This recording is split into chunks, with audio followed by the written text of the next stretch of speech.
Nah, jadi saya sebut tanda petik teori atau filsafat ini saya pakai untuk membaca kitab Ayub. Nah, ini yang mau saya sharing, tesis saya ini, kitab Ayub. Kitab Ayub ini adalah kitab yang ada di dalam Alkitab Ibrani.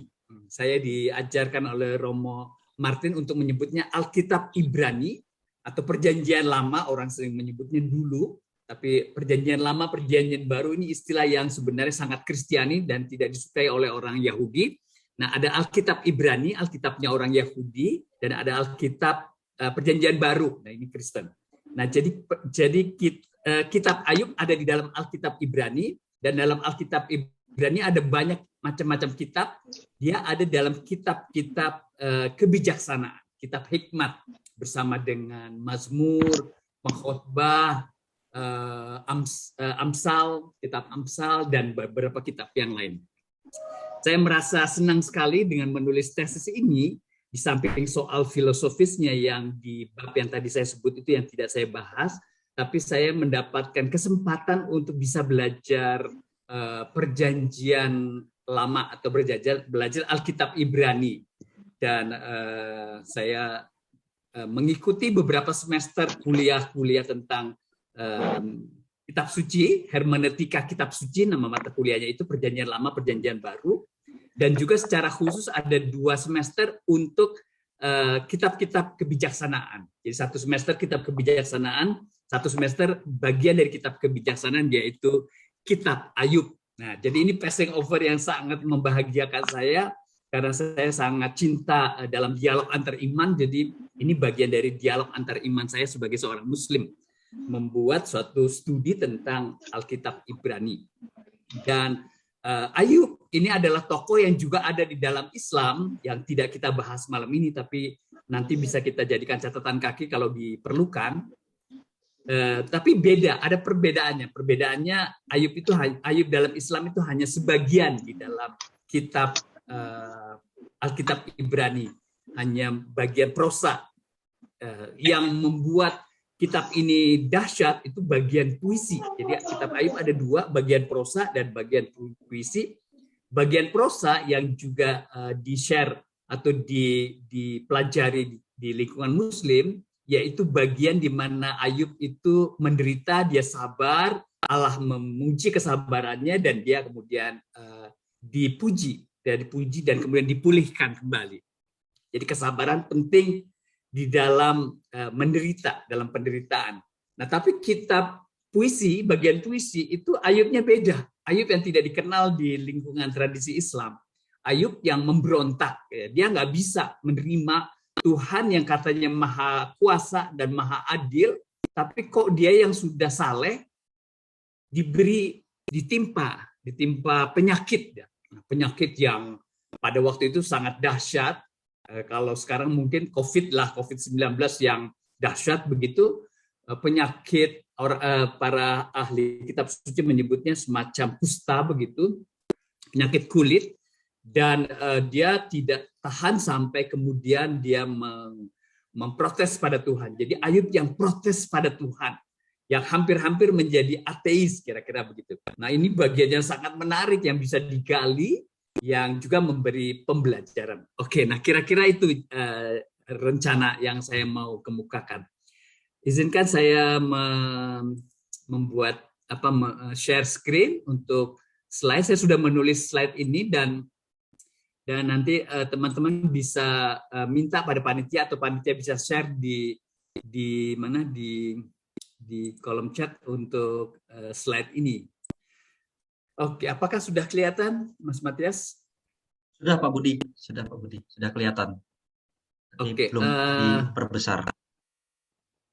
Tunggu dulu, saya belum kelihatan, sebentar. Oh, sudah. Oh, udah ya? Sudah. Ya, oke.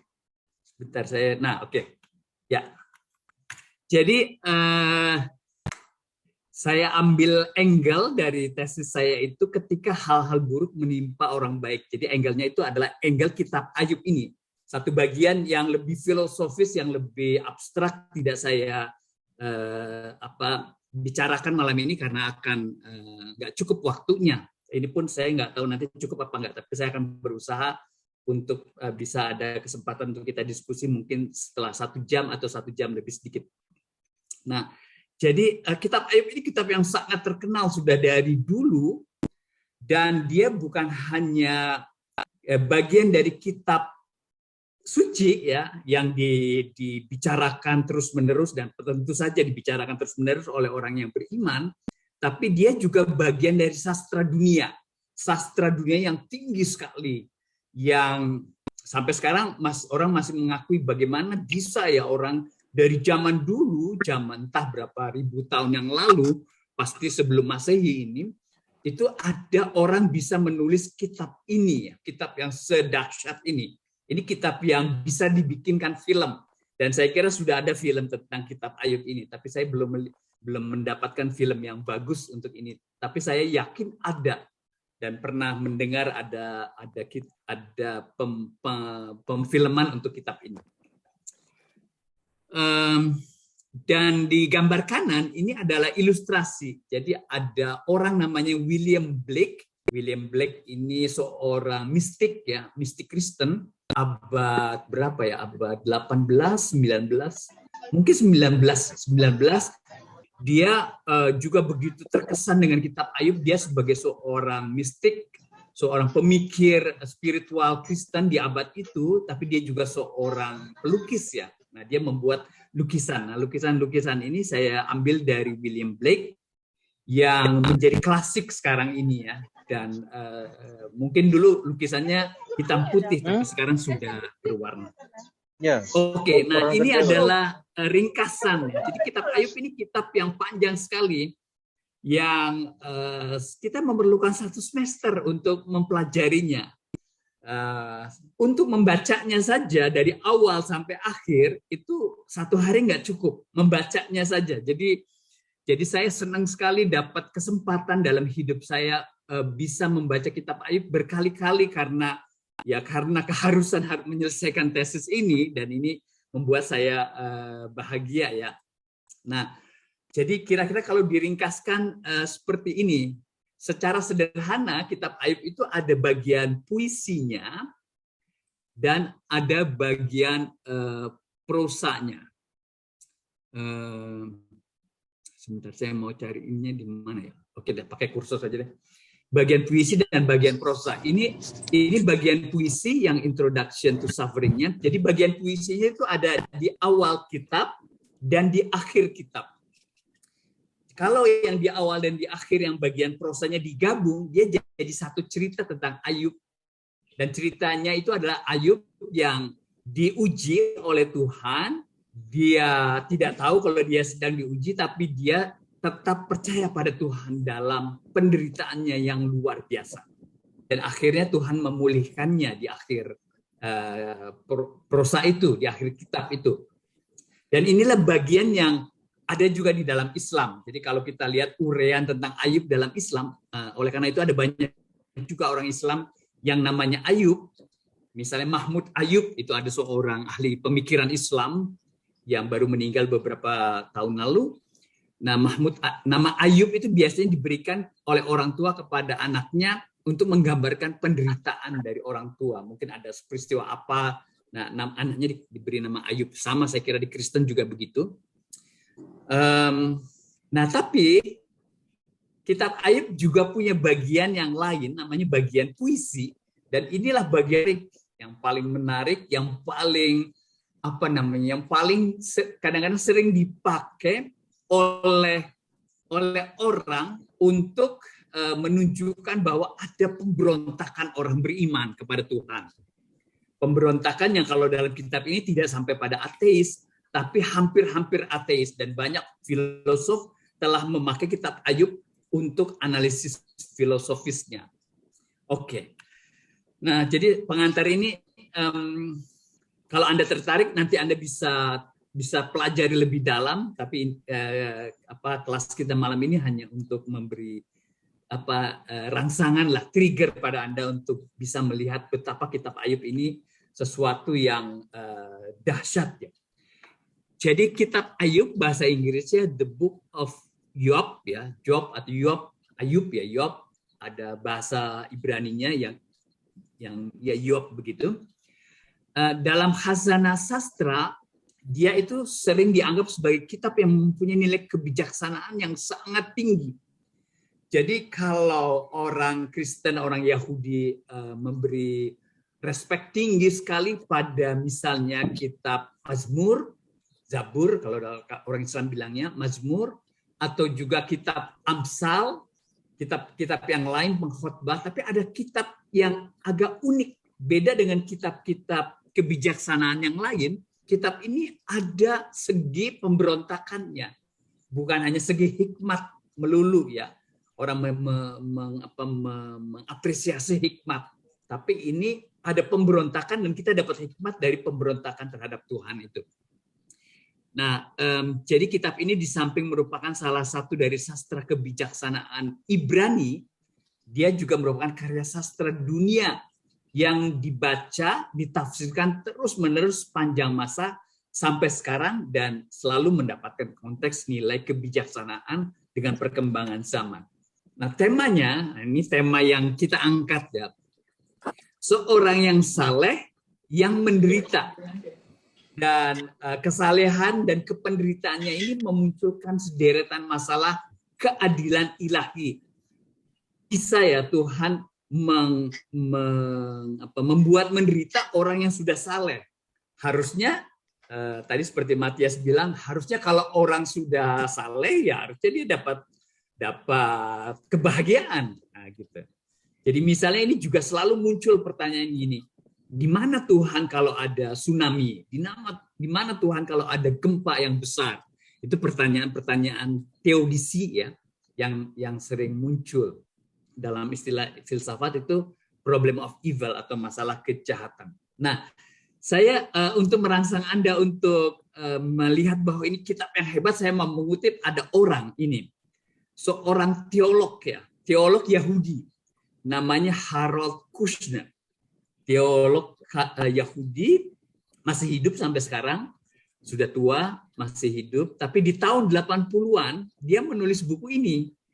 Buku yang jadi judul kajian kita malam ini, When Bad Things Happen to Good People.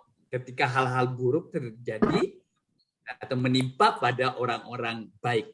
Ini Harold Kushner, teolog Yahudi. Tapi bukunya memberi pengaruh pada orang Kristen dahsyat sekali. Orang Kristen banyak berefleksi dari buku teologi Yahudi ini terkait dengan soal penderitaan dan kejahatan. Di tahun-tahun belakangan, jadi beberapa tahun yang lalu, dia mencoba untuk muncul kembali dengan memperbaharui penafsirannya When Bad Things Happen to Good People ini dengan bukunya tentang Job. Jadi Harold Kushner tahun 80-an dia terkenal dengan buku ini, tapi tahun saya kira 2000-an ya, 2000-an, mungkin 5 10 enggak sampai 10 tahun yang lalu dia menulis buku tafsir tentang kitab Ayub. Jadi akhirnya kitab Ayub juga bicara tentang When Bad Things Happen to Good People, ya harus bicara kitab Ayub. Oke. Oke, saya baca dulu kutipannya. Kata dia begini, saya terpesona pada kitab Ayub itu sejak saya mengenalnya untuk pertama kali. Dan saya telah mempelajarinya, membacanya berulang kali, dan mengajarkannya berkali-kali.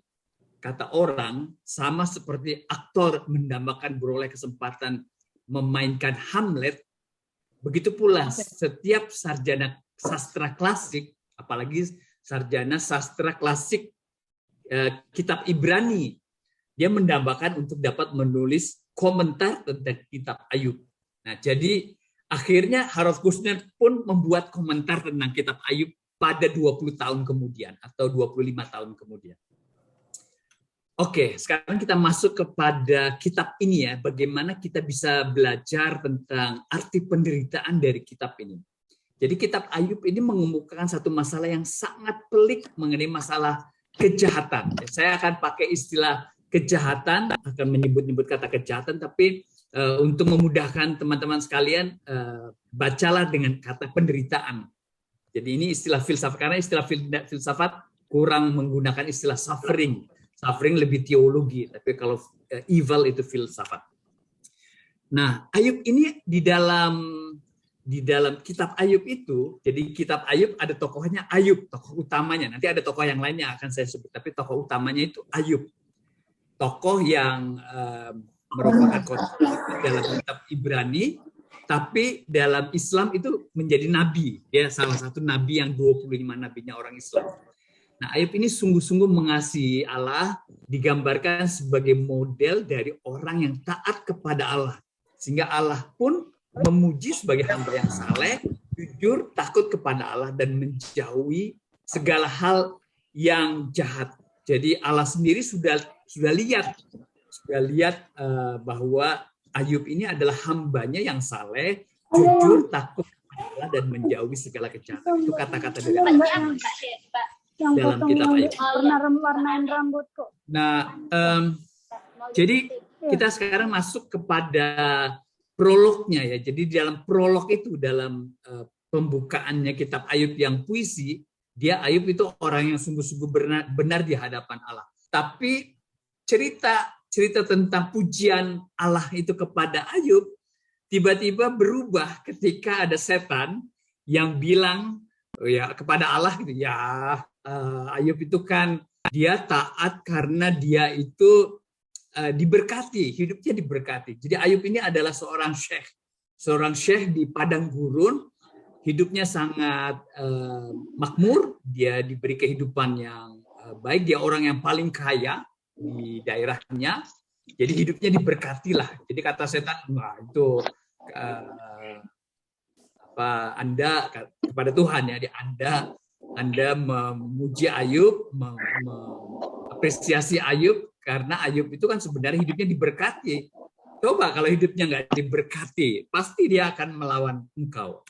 Nah, jadi kata iblis atau setan ya, apakah dengan tidak mendapat apa-apa, Ayub itu akan takut kepada Allah. Jadi kalau semua yang dia miliki, kekayaannya dan juga ketenarannya, dia tokoh, seorang pemimpin, seorang syekh, seorang syekh itu seorang pemimpin di kabilah-kabilah di padang gurun. Kalau hidupnya diambil semua, ketenarannya diambil, kekuasaannya diambil, kekayaannya diambil, dia pasti akan mengutuki engkau Allah, gitu kata setan. Jadi setan ini melihat sebenarnya kesalehannya Ayub, kesalehan Ayub itu karena adanya motif kepentingan diri atau pamrih. Mengapa Ayub itu taat kepada Allah? Karena itu setan menantang Allah untuk membuktikan adanya motif ini. Nah, ini Ini menarik, ini sastra ya. Ini sastra, tapi ada di dalam kitab suci, ada dialog antara setan dengan Allah. Jadi kemudian setan itu dapat izin untuk menguji ketaatan Ayub ini dengan mengambil semua yang dimiliki, dengan tiba-tiba semua kekayaannya. Kalau zaman dulu kan kekayaan itu ya pasti ternaknya itu dicuri orang, ada orang dari mana yang kemudian mengambil semua kekayaannya.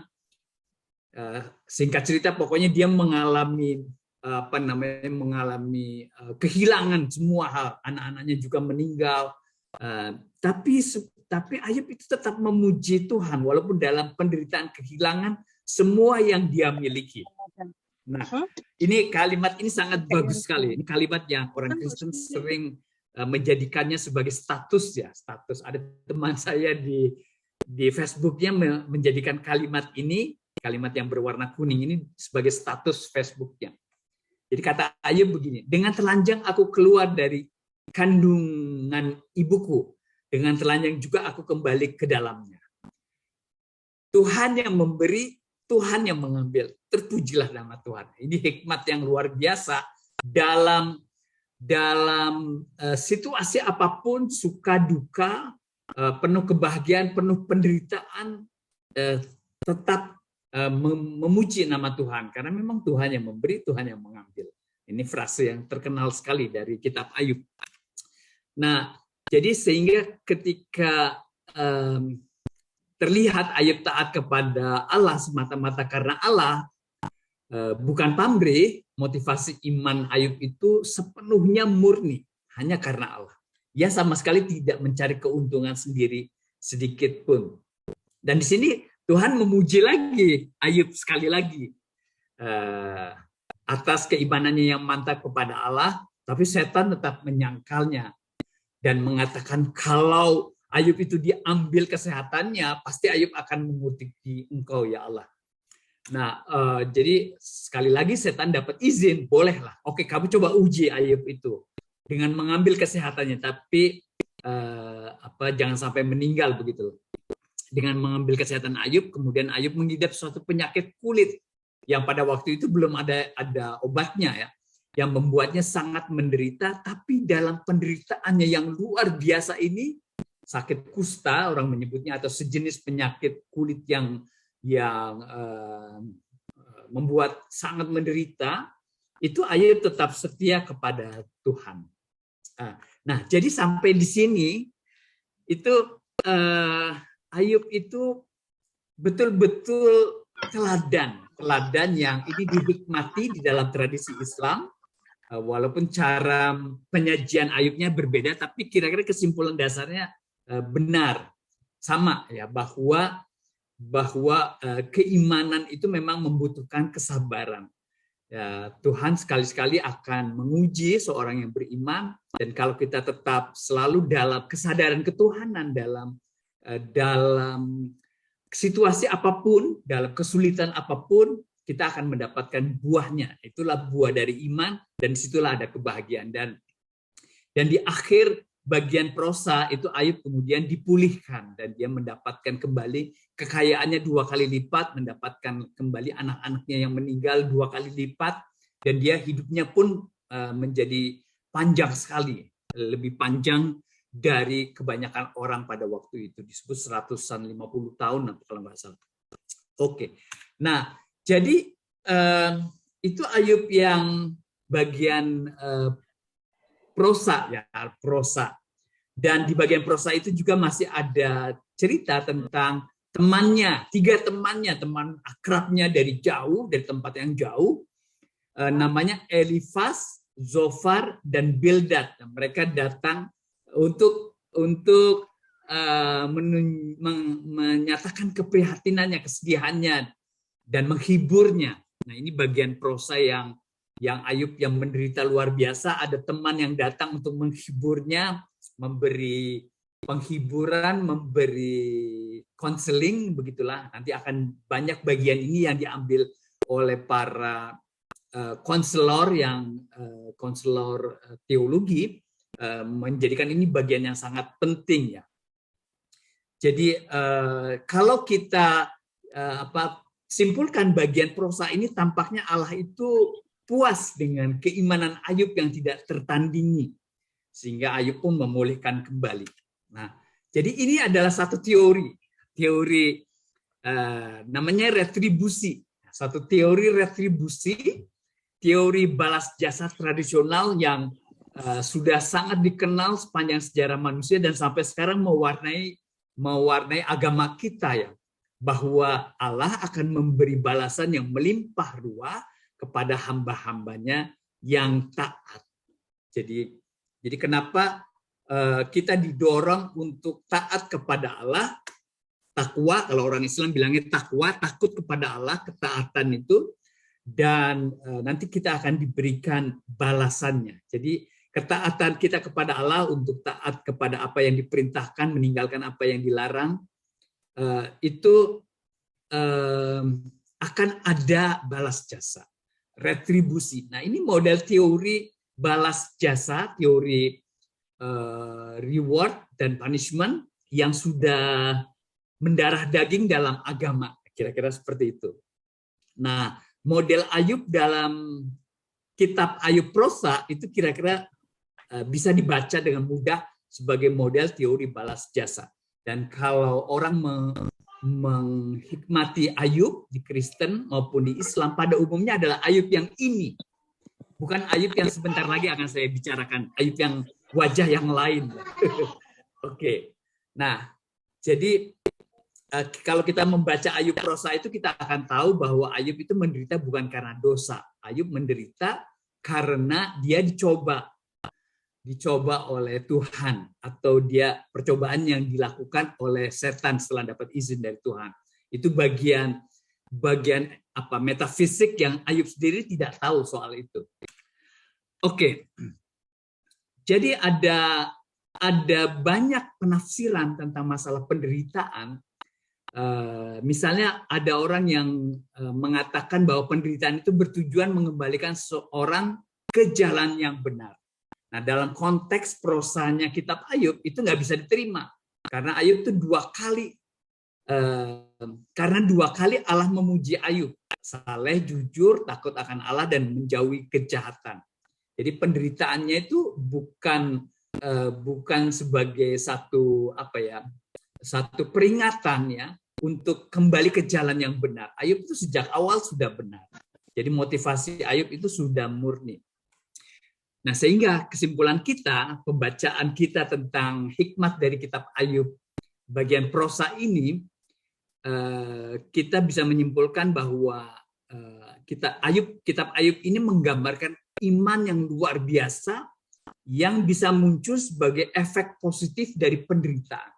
Jadi penderitaan itu bisa memberi efek yang luar biasa kalau dia betul-betul menghikmati, seperti Ayub yang bisa dijadikan model orang beriman, bahwa penderitaan itu bisa membawa kepada hubungan dengan Allah yang lebih mendalam.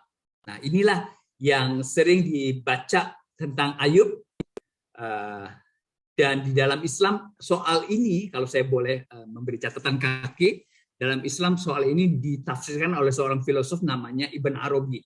Dalam kitab Fususul Hikam dia menafsirkan Ayub seperti ini, bahwa penderitaan itu bisa membawa kepada hubungan dengan Allah yang lebih mendalam. Jadi masalah asasi keimanan itu yang digambarkan dalam kitab ini adalah bagaimana seseorang tetap mempercayai Allah walaupun ditimpa penderitaan. Oke, kita berhenti di sini, bagian prosa.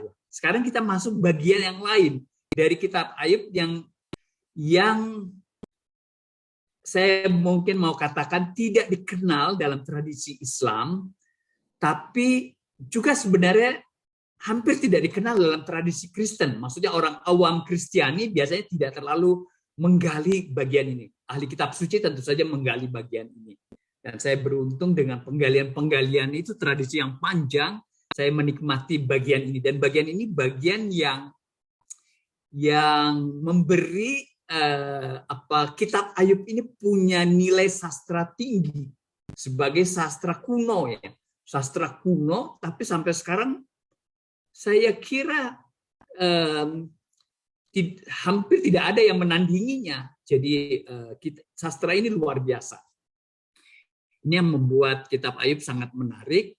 Dan di dalam bagian Ayub puisi, nah saya akan menyebutnya itu sekarang, Ayub puisi, Ayub dalam kitab Ayub puisi, itu ada sudut pandang Ayub yang manusiawi. Ayub yang manusiawi yang di situ kita tidak tahu drama kosmik antara setan dengan Allah itu ada di prosa, tapi di puisinya tidak ada. Tapi kita mengandaikan kitab ini sebagai kesatuan, sehingga yang prosa dengan yang puisi itu sebenarnya tetap berkelanjutan. Nah, ini bagian puisi di mana tadi sudah kita gambarkan ada temannya yang datang, Elifas, Bildad, Zofar. Nanti ada lagi temannya yang tiba-tiba muncul. Tidak ada apa istilah? Tidak ada hahihu gitu ya.